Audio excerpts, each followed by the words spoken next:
성탄절 하면 아이들에게는 산타클로스가 제일 먼저 생각납니다. 산타클로스가 선물을 갖다 주신다 이렇게 생각을 하죠. 근데 사실 이 산타클로스는 역사적으로 있던 인물이에요. 4세기경에 튀르키예의 니콜라스라고 하는 목사님 사제가 있었습니다. 이분이 그 지역의 가난한 아이들에게 선물로 성탄절만 되면 선물을 갖다 이렇게 나눠주고 이렇게 했어요. 그렇게 하다가 이제 이분이 돌아가시니까 그 지역에 있는 사람들이 성탄절만 되면 선물을 나눠주고 이렇게 시작이 됐습니다. 그러면서 이제 시간이 지나고 계속해서 성탄절을 맞으면서 각종 상업적인 요소가 가미되고 그러면서 이제 이 성탄절의 풍습도 자꾸 바뀌었지요. 미국의 클레멘트 목사님께서 아이들을 위해서 시를 하나 썼어요. 크리스마스 전날 밤 이런 시를 썼는데 이 시가 폭발적인 인기를 끌면서 이 산타클로스 세인트 니콜라스 성 니콜라스를 산타클로스 이렇게 발음하기 쉽게 이렇게 우리나라에 넘어왔고 그런데 이 산타클로스에 대한 인기가 막 폭발을 했고요. 그런데 토마스 네스트란 만화가가 20년 가까이 어느 잡지에 계속 만화를 이렇게 투고하고 이러면서 연재를 하면서 오늘날 우리가 알고 있는 뚱뚱한 그런 산타클로스를 그렸어요. 그래서 산타클로스라고 왠지 홀쭉한 분은 안 어울리고 뚱뚱하고 수염이 길고 이런 분으로 인식이 되는 거죠. 1939년에 미국의 한 백화점에서 그 산타클로스가 끄는 술록 사슴의 코를 반짝거리게 인쇄를 해서 그래서 쇼핑백 같은 데다 이렇게 해서 사슴을 루돌프라고 이름을 짓기 시작합니다. 그렇게 되니까 이제 그게 또 인기가 있어가지고 너도 나도 그 쇼핑백을 갖고 싶어 하고 그래서 그 백화점에 매출이 많이 늘었지요. 그러면서 산타클로스가 타는 썰매를 끄는 그 사슴은 루돌프다 이렇게 됐어요. 사실은 그 산타클로스를 끄는 사슴은 8마리인데 근데 루돌프만 우리가 알고 있죠. 이렇게 됐고요.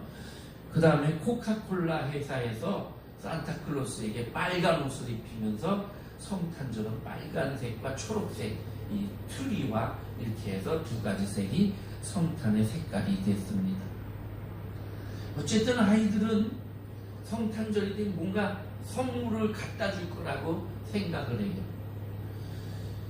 산타클로스가 굴뚝으로 들어온다고. 우리나라 굴뚝에는 안 맞지요. 외국에는 다 벽난로가 있어서 그 벽난로 굴뚝이 있으니까 그리로 들어오는 거고 산타클로스가 선물을 준다고 양말을 거기다 걸어놨는데 그런데 이 아침에 일어나 보니까 지금 문은 다 잠겨 있는데 잘 때하고 똑같이 그런데 선물은 와 있으니까 아이들이 이게 산타클로스가 어떻게 왔어? 그러니까 부모가 굴뚝 타고 왔어 이렇게 된 것 같아요. 어쨌든 선물을 받는 날이 성탄절입니다. 한 몇십 년 전만 해도 우리가 신앙생활하고 젊을 때 청년부 시절 이런 때에 크리스마스 때 되면 선물 교환도 하고 또 뭔가 이렇게 개인적으로 양말이라도 장갑이라도 사서 선물도 주고 이랬잖아요. 지금은 그런 정서가 없어진 것 같아요. 그리고 너무 우리가 흔하게 쓰다 보니까 그런 시시한 물건을 선물 줘도 받은 것 같지도 않고 그래요. 그리고 그렇게 주는 것은 또 왠지 비싸고 좋은 걸 줘야지 그런 거 줘가지고 이거 괜히 나만 더 미안해지는 것 같고 이러니까 지금은 선물 주는 게 없어진 것 같아요. 카드를 보내는 것도 없어지고 크리스마스 트리를 만드는 것도 이제 점점 없어지고, 옛날에는 길거리마다 막 성탄절 한 달 전부터 막 캐롤이 나오고 막 쿵짝거리고 이랬는데 그 분위기도 다 깔아앉았어요. 이게 경제적인 이유 때문이기도 하지만요, 가게에서 이렇게 성탄 캐롤 이런 걸 함부로 막 음악을 트는 게 저작권에 걸린대요. 그래서 함부로 틀지를 못하는 거예요. 막 틀었다가 그 작곡자나 이런 음악의 그 주인이 나타나서 이거 당신 왜 트냐 이러면서 고소를 하면 몇백만 원씩 벌금을 내야 되고 이러니까 그게 두려워서 이제 함부로 음악을 못 트는 거예요. 하여튼 그런 시대가 지금 되었습니다. 미국의 단편 작가인 오헨리가 쓴 크리스마스 선물이라는 그런 단편 소설이 있습니다. 젊은 부부가 살고 있는데 참 가난했어요. 남북전쟁이 끝난 후에 경제가 너무 어려웠거든요. 그래서 이 두 부부가 열심히 가서 일하고 아르바이트 같은 것도 하고 이러는데도 겨우 자기들 먹을 그런 양식 정도밖에는 돈을 못 모으는 거죠. 그런데 성탄절이 됐습니다. 성탄절 선물로 아내가 남편에게 뭘 선물하고 싶은데 돈이 없잖아요. 아내의 긴 금발을 잘라서 그걸 팝니다. 그 당시 귀족들은 좋은 이 머리카락으로 만든 가발을 쓰는 게 그 귀족들이 할 수 있는 일이었거든요. 그래서 금발을 잘라서 그래서 팔아가지고 그 돈으로 남편이 아버지에게 받은 이 시계, 줄이 없는 그 시계 줄을 사서 그래서 남편에게 선물로 주지. 근데 그 남편은 아내에게 내가 이 성탄절에 뭔가 선물을 하고 싶은데 돈이 없어. 그래서 이 시계를 전당포에 가서 맡겨서 팔고는 그 돈으로 아내의 금빛 나는 그 머리에 꽂을 수 있는 그런 핀, 옷, 꽃 이런 것을 이제 삽니다. 지금이야 쉽게 가서 몇천 원만 줘도 다 구할 수 있는 것들인데 그런 핀과 빛 이런 걸 사서 아내에게 줘요. 선물을 서로 주고받고 보니까 서로 소중한 걸 내줬고 그럼에도 불구하고 또 잃어버렸고 머리카락을 잃어버리고 시계를 잃어버리고 그래서 둘이 또 꼭 끌어안고 서로 사랑을 확인하고 이랬다는 얘기지요. 미국 남북전쟁 후에 경제적으로 너무 어려운 때 이 오헨리는 그 소설을 쓰면서 우리가 정말 가치 있게 생각해야 될 것은 어렵고 힘든 중에 서로에게 희생하고 사랑하는 그거다. 이렇게 이제 소설을 통해서 말하고 있는 거죠. 여러분, 만약에 여러분에게 아라비안 나이트에 나오는 알라딘 램프가 있어서 싹 비비면 거기서 뿅 하고 지니 요정이 딱 나타나서 주인님 뭘 해드릴까요? 이런다면 여러분은 무슨 소원을 이야기하시겠어요? 만약 하나님께서 우리에게 어떤 선물을 주신다고 하면 너 선물을 줄 테니까 네가 받고 싶은 게 뭐냐 그러면 무엇을 말씀하시겠어요? 성경에 보면 하나님의 선물이라는 단어가 5번 나와요. 그냥 선물이라는 단어는 많이 나오는데 이 하나님의 선물이라는 단어가 구약의 전도서에 나옵니다. 사람마다 먹고 마시는 것과 수고함으로 낙을 누리는 그것이 하나님의 선물인 줄도 또한 알았도다. 솔로몬이 그래요. 우리가 먹고 마시고 수고하고 그것을 누리는 그 인생 자체가 선물이라는 거예요. 전도서 5장에 보면 어떤 사람에게든지 하나님이 재물과 부요를 그에게 주사 능히 누리게 하시며 제 몫을 받아 수고함으로 즐거워하게 하신 것은 하나님의 선물이다. 인생 탄생이 선물이라는 거예요. 그런 다음에 요한복음에서는 예수님께서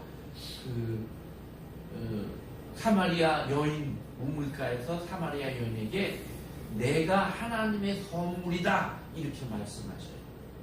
베드로는 하나님의 선물을 성령이라고 얘기를 해요.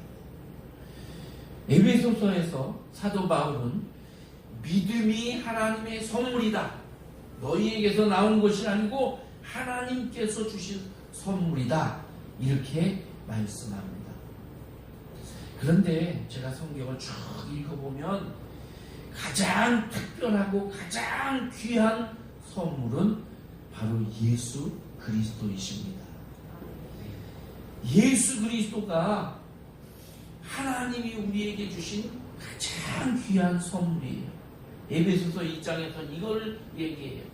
우리가 죄 때문에 하나님께로부터 멀어지고 하나님으로부터 끊어지고 그 다음에 하나님의 진노의 대상이 되어서 죄와 허물로 죽을 수밖에 없는 우리들에게 예수 그리스도를 하나님께서 선물로 주셨고 성령으로 우리가 그분을 믿게 해주셔서 그래서 하나님께서 주신 예수 그리스도와 그에 대한 믿음 이것이 선물이고 이로 인해서 우리가 하나님께로 갈 수 있는 길이 열리고 진노의 대상에서 은혜의 대상, 축복의 대상이 되었다. 하나님께서 우리에게 이 예수 그리스도를 무료로 값없이 선물로 주셨는데 그런데 사실은 값없이가 아니지요. 예수 그리스도의 생명을 하나님께서 값으로 지불해 주셨지요. 우리가 받은 것은 공짜지만 하나님은 이미 충분히 값을 다 치르셨어요. 그래서 예수님께서 십자가에서 마지막 죽으면서 다 이루었다. 테텔레스타이 이렇게 외치신 그 말이 헬라어로 값을 다 치렀다. 이런 뜻이란 말이죠.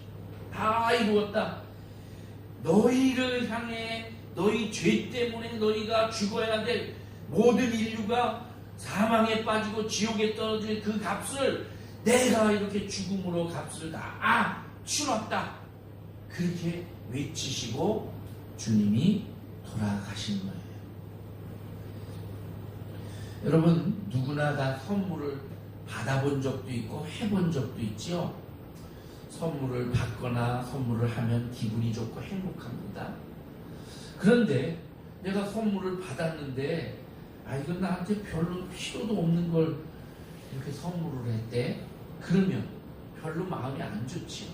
마찬가지로 내가 저 사람에게 어떤 선물을 했는데 그 사람이 뭐 이딴 걸 선물했어 그러면서 별로 반가워하지 않으면 정말 난감하지. 선물은 꼭 필요한 선물이 되어야 좋은 거예요. 예수 그리스도는 꼭 필요한 선물이었어요. 우리 인간에게 절대적으로 필요한 선물이었어요. 오늘 우리가 읽으니 마태복음 2장은 예수님 탄생할 때 동방에서 박사들이 별을 연구하다가 이 현이 왕이 태어난 상징인 별이 갑자기 빛을 내면서 그러니까 그걸 보고 야 왕이 나셨다. 어딘가 위대한 분이 탄생하셨다. 우리가 그분을 맞이하러 가자 이러면서 별을 따라갔다는 얘기가 오늘 본문에 쓰여져 있습니다. 이 별이 목성이라고 그렇게 대부분의 학자들은 말해요. 목성이 그렇게 유난히 빛을 냈던 시기가 예수님 탄생했던 시기하고 이렇게 딱 맞아떨어지니까 이 동방이 어디냐? 페르시아라고 대부분의 성경학자들은 얘기합니다. 그런데 일부 신학자들 중에는 이 동방이 어디 지역이라고 안 하고 동쪽의 나라라고 되어 있는 거잖아요. 동방. 동쪽의 나라는 바로 우리나라의 신라시대 때이다. 이렇게 주장하는 분도 있어요. 신라라는 나라는 주전 57년경에 나라가 세워졌어요. 박혁거세가 왕이 돼가지고. 그리고 이 박혁거세가 얼마를 다스렸는지 모르지만 이 박혁거세나 아니면 남해왕 요 시대쯤이라고 생각이 되는데, 그때쯤에 신라 시대 때도 우리나라의 이 점성, 천문학이 굉장히 발달했잖아요. 그래서 경주의 그 첨성대 같은 게 그런 거잖아요. 그래서 우리나라에서 박사들이 갔다 이런 주장을 하는 분도 있어요. 그런데 근거가 없지요. 중국의 고대 역사에 보면 주왕조 시절에 이런 일이 있었다.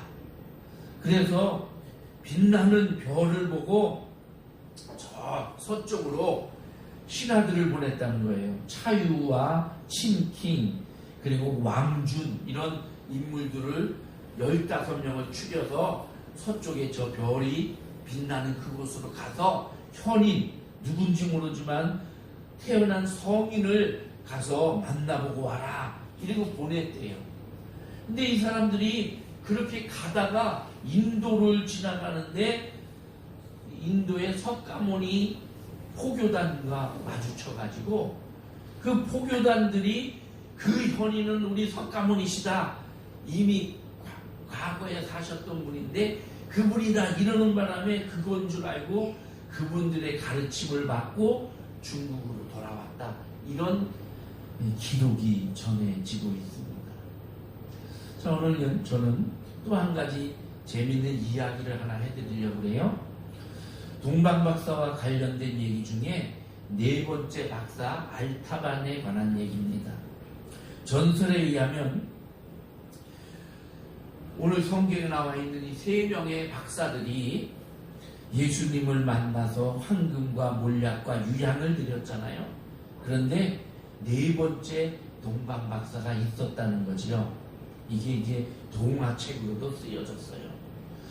알타반이라는 이 박사는 40살쯤 되었을 때 별을 보다가 현인이 왕이 태어났구나 이걸 알고 청옥과 루비와 진주 이 보물들을 준비해서 왕을 보기 위해서 갑니다.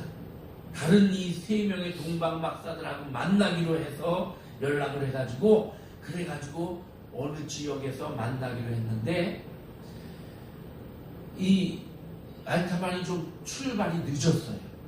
그래가지고 그 약속한 장소에 가보니까 이미 서너 시간 전에 출발했어. 다른 박사들이 기다리다가 안 오는가 보다 하고 그냥 먼저 갔다는 거예요. 그래서 이 알타반이 그들을 따라잡기 위해서 열심히 길을 갑니다. 7일 후에 다시 만나기로 했던, 여기서 못 만나면 거기서 만나자는 거기를 갔는데, 거기 갔는데 3일 전에 지나갔다는 거예요. 그래서 또 쫓아갑니다. 쫓아가는 중에 한 종려나무 아래에서 유대인을 하나 만납니다. 다 병으로 죽어가고 있어요. 그래서 그 유대인의 병을 고쳐주고 돌봐주고 이러다가 더 시간이 지체됐지. 그렇게 해서 돌봐주고 나니까 이 유대인이 병에서 어느 정도 나아서 당신이 누구십니까? 이렇게 물어봐요. 나는 알타반이라는 사람인데 저 예루살렘 쪽에서 새 왕이 태어날 거라고 그렇게 옛날 문헌에 보니까 있더라. 그래서 그 왕이 지금 태어난 것 같으니까 그리로 가고 있다. 그러니까 유대인이 하나님의 은혜가 당신과 함께 하기를 바랍니다. 그러면서 새 왕이 태어날 곳은 예루살렘이 아니고 베들레헴입니다. 이렇게 알려줬다는 거예요. 그래서 베들레헴으로 갑니다. 힘들고 어려운 중에 베들레헴으로 다른 박사들을 쫓아서 갔어요. 베들레헴에 도착해 보니까 도착해서 막 찾아다녔는데 박사들은 이미 3일 전에 그 아기를 보고 떠났다는 거예요. 그러니까 어떻게 해요? 나라도 이제 그 아기를 만나야 되겠다 하고 아기를 예수님을 찾는데 예수님이 없어. 한 여인이 아기를 안고 있는데 아기가 막 울고 있는데 그 아기에게 엄마에게 가서 여기에 새로 왕으로 태어나신 분이 있습니까? 그러니까 그 여자가 그 아기는 애굽으로 갔어요. 그래 애굽으로 갔다는 말을 듣고 어떻게 해요? 그 아기를 보러 왔으니까 내가 가야 되겠다. 그리고 가려고 하는 그 순간에 갑자기 헤롯의 군대가 들이닥칩니다. 들이닥쳐서 이 아기를 안고 있는 여자에게서 아기를 뺏어서 죽이려고 해요. 그 순간에 이 알타반이 품속에 있던 청옥을 꺼내서 주면서 살려달라고. 그러니까 이 군인이 그 청옥을 보고는 얼른 주머니에 넣고 야 여기는 아무도 없어 이렇게 해서 나갔다는 거예요. 청옥을 보물 예수님께 드리려고 하는 보물을 썼잖아요. 왕이시여 저를 용서해 주십시오 하면서 기도를 하고 애굽으로 내려갑니다.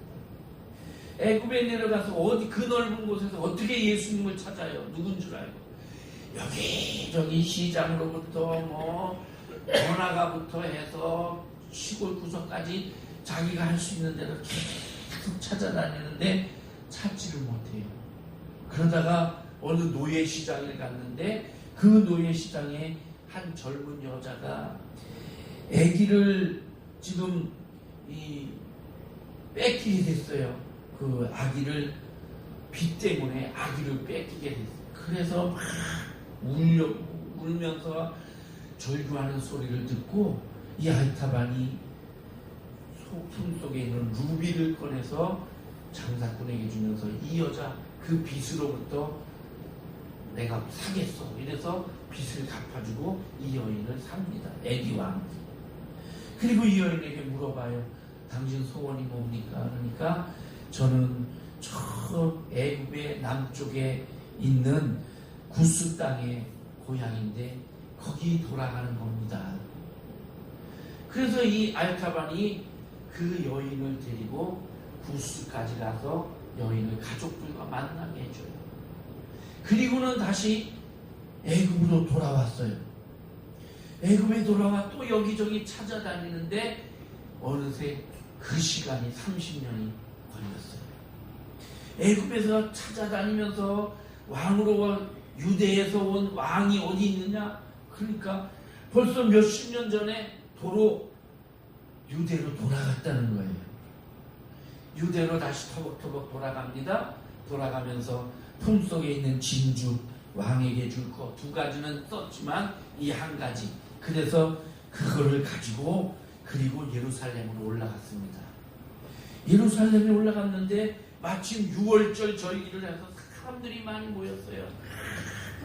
인파로 가득 차 있고 사람들이 함성을 지르고 막 군인들이 뛰고 그러는 걸 보고 여자들이 막 무는 것도 보고 이러면서 무슨 일이 있습니까? 이렇게 물으니까 그 한 사람이 당신 지금 무슨 일이 있는지 몰라요?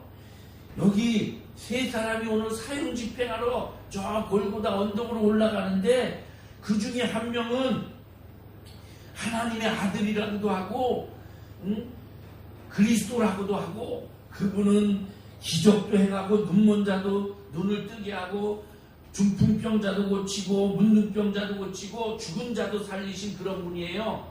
그분이 십자가에 달려 죽게 되므로 우리 혁명 지도자인 바라바님이 풀려나게 됐어요.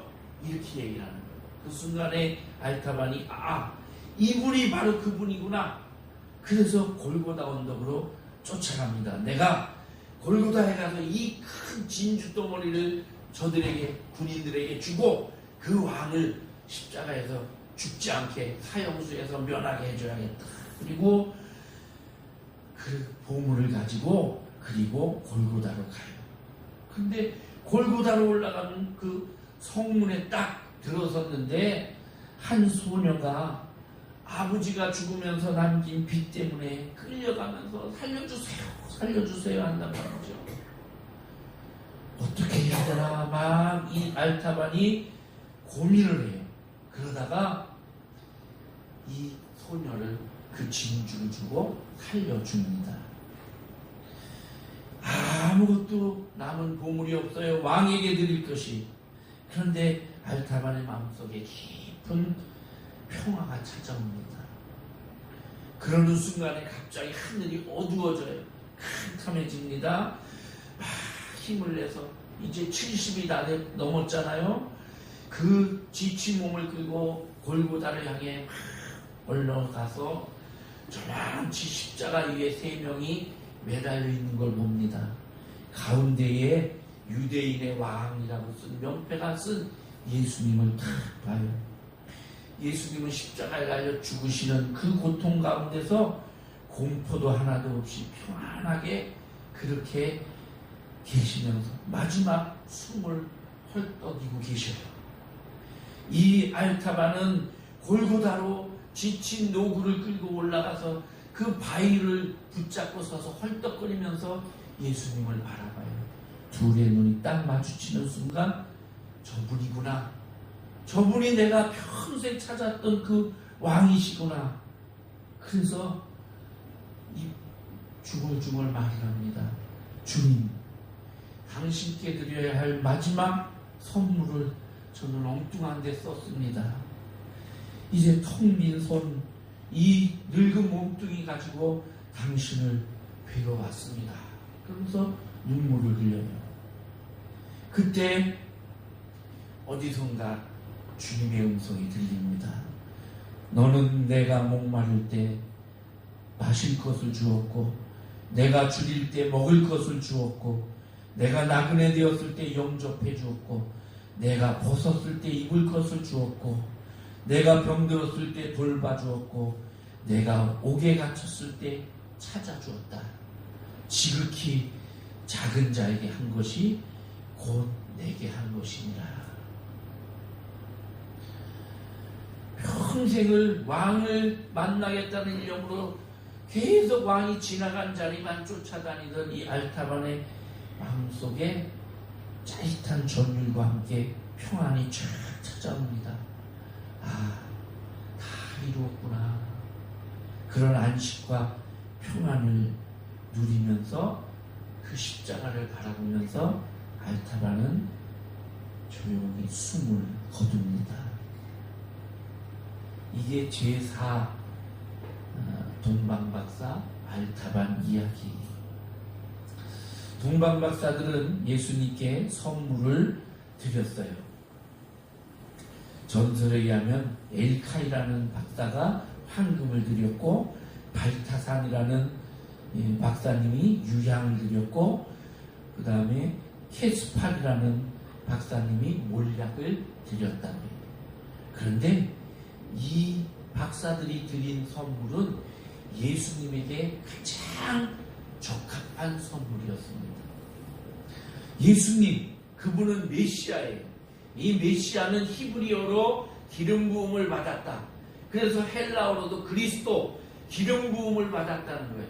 기름 부음을 받았다는 것은 특별하게 세워졌다는 거예요. 여러분, 우리 교회에서도 안수 받았다. 안수 받았다는 건 특별하게 목사로 또는 장로나 권사나 집사로 세움을 받았다는 거잖아요. 그 안수 받았다는 것처럼 기름 부음을 받은 건 특별한 자에게 주어져요. 왕에게, 제사장에게, 선지자에게. 예수님은 이 왕의 직분과 제사장의 직분과 선지자의 직분을 다 가지신 거예요. 그래서 이것을 신학에서는 그리스도의 삼중직이라고 얘기합니다. 이 삼중직을 상징하는 선물이 바로 이 3가지 선물이에요. 먼저 황금입니다. 예수님의 왕을 상징하는 거예요. 당신은 만왕의 왕이십니다. 온 인류를 구원하실 왕이십니다. 어떻게 왕이 구원합니까? 왕에게는 권한이 있어요. 죽을 자를 살리는, 면죄부를 주는 특권령이, 특사령을 내릴 수 있는 권한이 있어요. 예수 그리스도께서 왕이 되셔서 우리에게 너희의 모든 죄를 사하노라, 그렇게 특사령을 내려주시는 거예요. 왕에게 주어진 특권이지. 그래서 이번 성탄절에도 우리나라에서도 특사가 많이 있었고 또 다른 나라에서도 많은 특사들이 다 풀려나죠. 특사로. 당신은 온 인류의 죄를 다 사하시고 왕의 권한을 가지셨습니다. 이 황금을 받으시옵소서. 이렇게 드린 거예요. 두 번째는 유향입니다. 유향은 대제사장들이 하나님께 제사 드릴 때 쓰는 향료예요. 이건 아무나 쓰는 거 아니에요. 일반인은 쓰지 말라고 성경에, 구약 성경에 기록이 돼 있어요. 출애굽기 30장에. 제사할 때만, 하나님께 제사 드릴 때만 쓰도록 특별하게 만들어진 이 유향, 바로 예수님의 제사장 권한을 상징하는 거예요. 유대인들은 이 제사장을 통해서만 하나님께 갈 수 있습니다. 그냥 내가 하나님께 나간다고 못 가요. 우리는 예수님의 은혜로 하나님 앞에 누구나 나올 수 있지만 구약시대의 사람들은 제사장을 통해서만 하나님 앞에 제사를 드리고 그 다음에 속죄를 얻는 거예요. 하나님께 나아갈 때 양과 소의 제물을 가지고 나가면 제사장이 그 제물과 가지고 온 나에게 기도합니다. 안수합니다. 이 죄를 내가 가진 죄를 이 짐승에게 전이시키고 전가시키는 거예요.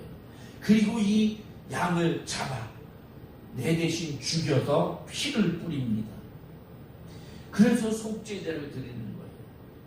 나는 하나님께 나아갈 수 없지만 대제사장 되신 예수님, 그 예수님께서 우리를 대신하여 죄를 쓰시고 죽으신 어린 양이 되셨으니 하나님의 자녀되는 특권을 나에게 주시기 위해서 그렇게 속죄제물이 되셨으니 이 유향을 받으시옵소서. 그렇게 드린 거예요. 몰약입니다. 다음에는 이 몰약은 방부제예요. 영원히 썩지 않는 거예요. 부자들은 죽으면 이 몰약을 시체에 바르고 넣어서 썩지 않게 했어요. 사망으로부터 예수님께서 우리를 자유하게 하시기 위해서 그 상징으로 몰약을 드렸어요. 그리스도의 영원성, 주님 영원히 죽지 않고 영원히 썩지 않는 생명, 영원한 생명이 되신 주님, 이 몰약을 받으옵소서. 그렇게 드린 거예요. 의미적으로 꼭 맞는 선물이었죠. 그리고 이 선물은 또한 실제적으로도 예수님께 꼭 필요한 선물이었어요. 우리가 읽은 그 다음 성경에 보면 박사들은 꿈에 다른 곳으로 그 헤롯에게 가지 말라는 말을 듣고 딴 곳으로 해서 가지요. 예수님 아버지 어머니에게 천사가 나타나서 빨리 피해라, 남쪽으로 피해라. 그래서 애굽으로 피난을 가지요. 애굽에 피난을 가서 갑자기 가서 아무것도 없는데 어떻게 살았겠어요? 박사들이 준 그 선물, 그것을 팔아서 그래서 생활하는데 썼어요. 지금도 이집트에 가면 이집트의 기독교인 콥트 교회가 있습니다. 콥틱 또는 콥트, 이거는 이집트의 옛날 고대 용어예요. 이집트를 가리키는 콥트 교회가 있고, 그래서 예수님 피난 교회도 있고 모세 교회도 있어요. 실제로 예수님에게 꼭 필요한 선물이었던 거예요. 거기 가서 갑자기 피난하면 뭘 어떻게 살겠어요. 근데 그 보물을 팔아서 그렇게 헤롯의 칼을 피해서 살았던 것이지.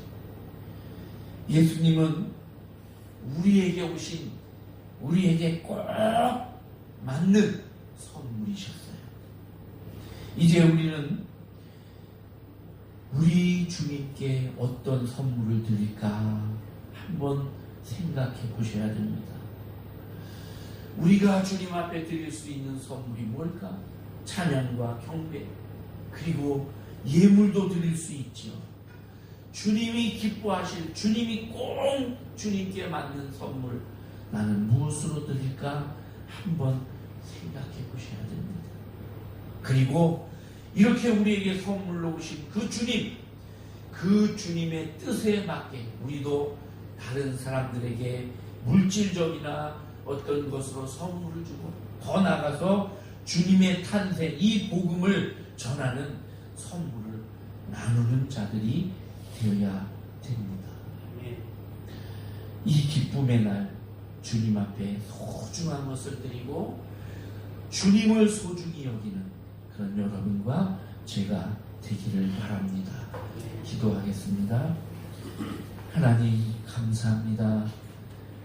이 좋은 날 우리에게 가장 귀하고 가장 알맞고 가장 적합한 선물을 보내주셨습니다. 감사합니다. 우리는 값없이 이 선물을 받았는데 주님은 너무나 큰 지출을 하셨습니다. 감사합니다. 주님, 이제 우리도 주님 은혜에 감사하면서 주님께 무엇을 드리며 살까 생각하는 저희들 되게 해 주옵소서. 그래서 우리의 남은 인생 주님을 기쁘게 하는 그런 삶으로 살게 하여 주옵소서. 예수님의 이름으로 기도하옵나이다. 아멘.